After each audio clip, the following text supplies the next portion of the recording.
I wanted to talk about my bike area for a minute here.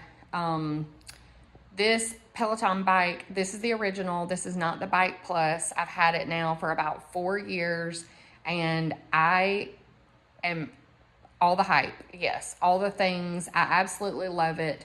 It is not a clothes collector. It is not a laundry collector for me. I think it could be if that's what you want to do with it, but it is what you make of it.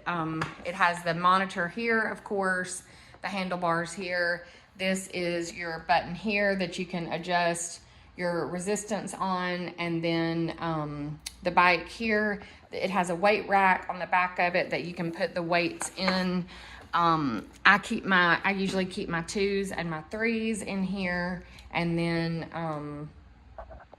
have that, then they're nice and easy to access when I am on my bike trying to do a workout. I do have it on a mat, so it makes it grippy. The mat, I keep the mat under it, and so because we have this in our basement floor, so of course it has the grip on it. It doesn't slide or anything. I have my shoes here, and as you can see, I don't always clip out. Sorry if you're judging me. It holds 2 bottles of water. Again, I can't say anything else but wonderful things.